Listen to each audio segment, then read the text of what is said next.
Good morning, students. Next question. A current carrying circular loop of magnetic moment M is suspended in a vertical plane in an external magnetic field. Vertical plane का मतलब है कि कुछ ऐसे लटकाई गई है, देखिए ऐसे, ठीक है।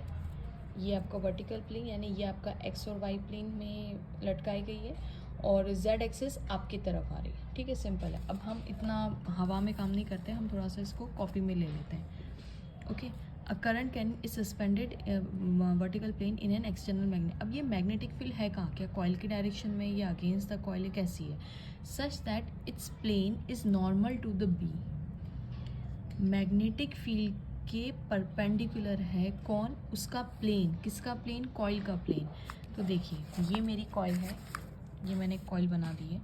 ये जो मेरी ब्लू से है वो मेरी एक्स एक्सिस है, ये एक्स एक्सिस, ये है मेरी वाई एक्सिस और ये जेड एक्सिस, ये आपकी तरफ है ना। ओके, और ये है मेरी कॉइल। अब उन्होंने बोला हुआ है कि the plane of the coil is normal to the B. Normal to the B मतलब मैग्नेटिक फील्ड कैसे है यहाँ पे? मैग्नेटिक फील्ड कैसे? परपेंडिकुलर। देखिए ये मैग्नेटिक फील्ड है, तब ये नॉर्मल हो पाएगी टू द कॉइल, है ना। Magnetic the plane of the coil, ये प्लेन ऑफ द कॉइल है, ये पूरा प्लेन है, ये एक्स वाई प्लेन में है coil. The plane of the coil is normal to the B, यानी बी कहाँ पे आ रहा है? इस तरफ आ रहा है। अब स्टूडेंट्स यहाँ पे एक और चीज़ आप देखिए कि इस कॉइल का जो एरिया वेक्टर है वो आउटवर्ड निकलेगा। ये मैं ब्लैक पेन से बता रही हूँ, ये आउटवर्ड निकलेगा, इस कॉइल का एरिया वेक्टर आउटवर्ड। और मैग्नेटिक मोमेंट भी एरिया की डायरेक्शन में होता है, यानी मैग्नेटिक मोमेंट भी इसी डायरेक्शन में होगा। और मैग्नेटिक फील्ड भी हमारी कहाँ है? बाहर की तरफ है। तो इन दोनों के बीच में एंगल कितना बन रहा है? 0 बन रहा है, ठीक है। अब हम आगे क्वेश्चन पढ़ते हैं कि क्या बोलना चाहते हैं।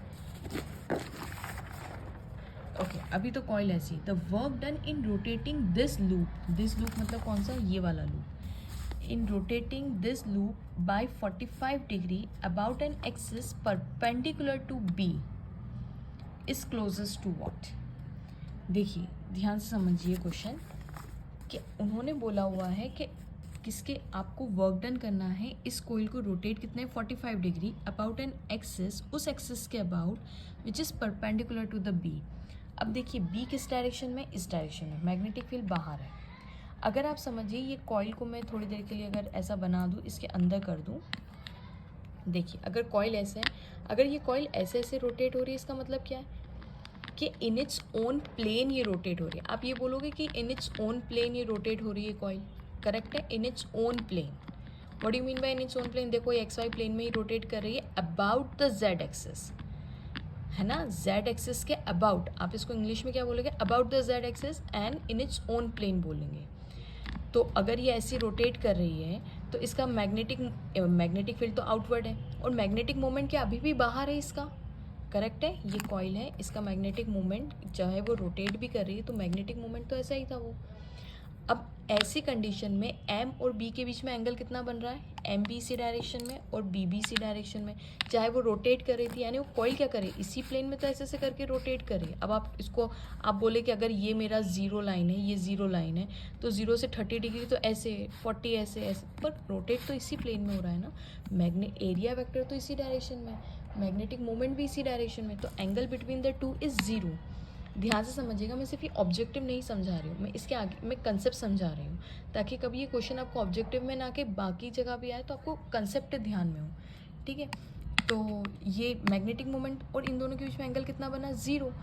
तो फॉर्मूला एक्चुअली होता है work done is equals to M B cos θ1 minus cos θ2, ये फॉर्मूला होता है। तो θ1 कौन सी डायरेक्शन में? अभी भी ये जब 0 मैग्नेटिक एरिया वेक्टर और इन दोनों के बीच में एंगल 0। इवन जब आप इस कॉइल को इन इट्स ओन प्लेन भी रोटेट करेंगे, 30 डिग्री भी रोटेट करेंगे, तो इन दोनों के बीच में एंगल कितना बना? 0। तो कॉस θ1 की पोजीशन भी 0 और ये भी 0। इसका मतलब angle is cos 0 is 1, cos 0 is 1, so the angle will be answer will be 0। Work done is 0, लेकिन इसमें कहीं भी ऑप्शन 0 नहीं दिया हुआ है, थैंक गॉड।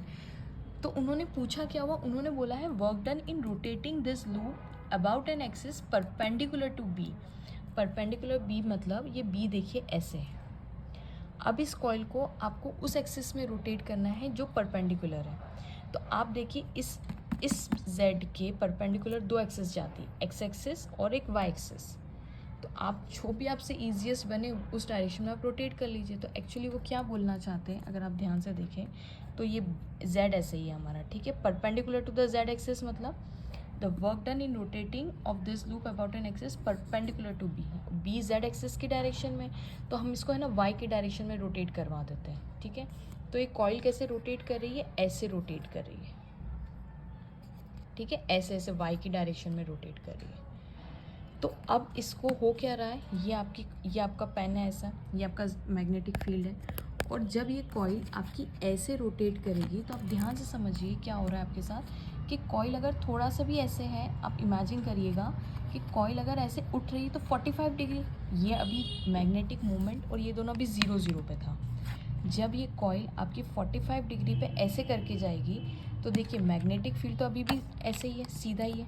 मैं आपको पैर से पकड़ के बता देती हूँ, सॉरी, है ना, ऐसे कॉपी को पैर नहीं लगाना चाहिए, सॉरी फॉर दैट। लेकिन ये देखिए मैग्नेटिक फील्ड ऐसे है z डायरेक्शन में, और कॉइल जो है वो आपकी ऐसे जा रही है। ये देखिए मैग्नेटिक फील्ड आपकी ऐसे है और कॉइल जो है वो आपकी y एक्सिस में ऐसे से करके रोटेट करेगी।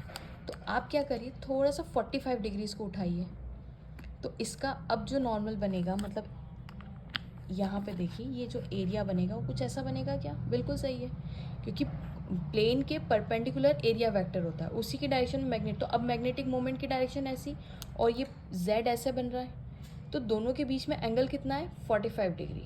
इसको इतना 45 डिग्री तक घुमाने के लिए इस पेन को मैं थोड़ा सा यहाँ कर देती हूँ, अगर आपको विजन नहीं आ रहा तो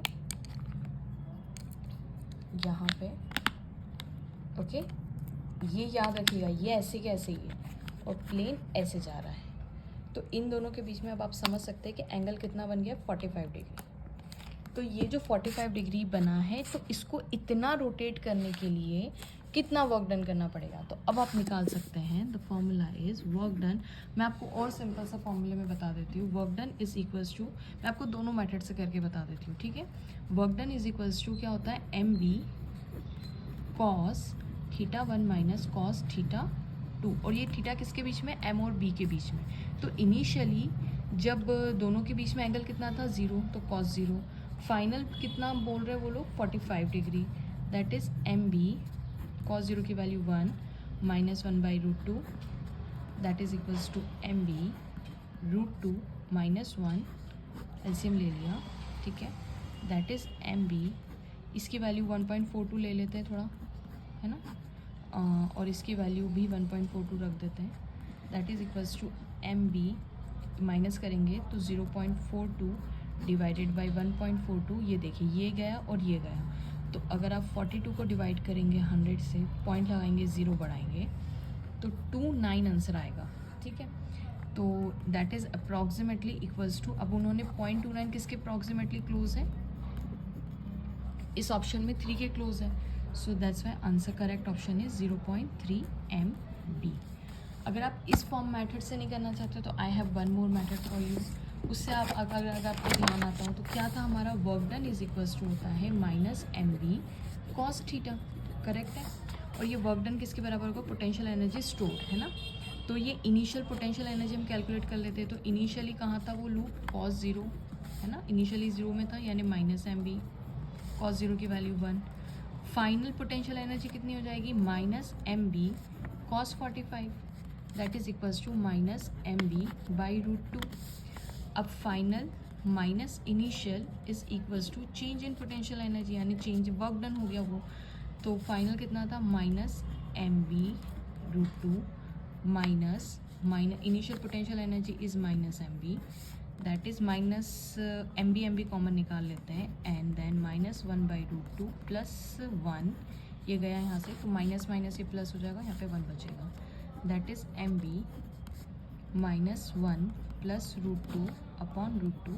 देखिए ये वही आ गया हमारे पास आंसर, MB √2 माइनस 1 अपॉन √2, और ये मैंने अभी पीछे कैलकुलेट करके बताया आपको, √2 minus 1 upon √2। So the correct option is B। Okay, thanks for watching.